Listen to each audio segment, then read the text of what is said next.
Labels get in the way. Disabilities rarely do. Visit thinkbeyondthelabel.com to evolve your workforce.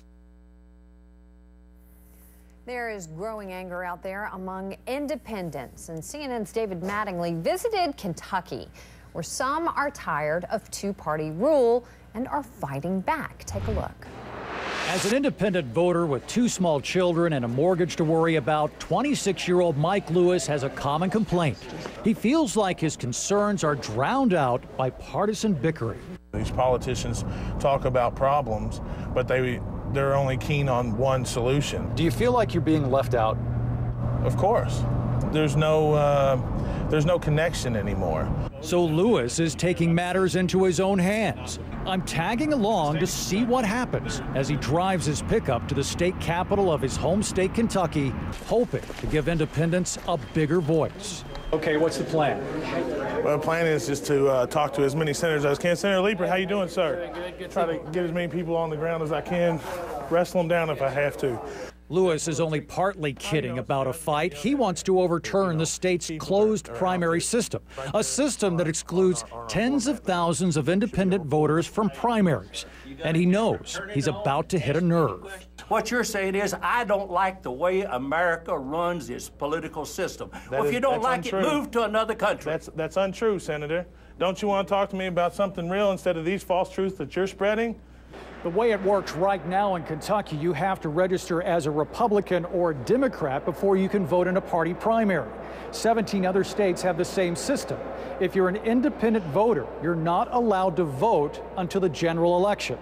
Democratic state senator and former Kentucky governor Julian Carroll thinks independents should pick a party.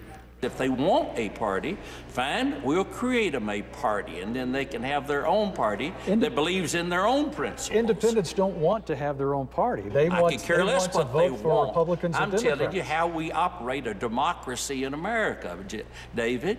We operate a democracy in America with the two-party system.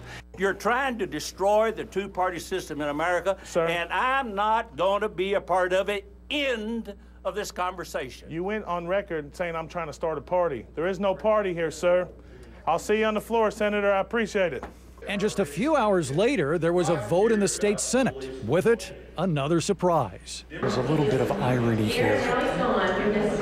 The bill seems to be split down party lines. Most Democrats, led by Carroll, opposed opening primaries to independents. Most Republicans, holding the majority, voted yes. This is strictly about letting an individual, an independent, a little I, get out there in the primary and be a part of the process. And David Mattingly joining us now live. David, you know, listening to that anger, is this really a growing movement there?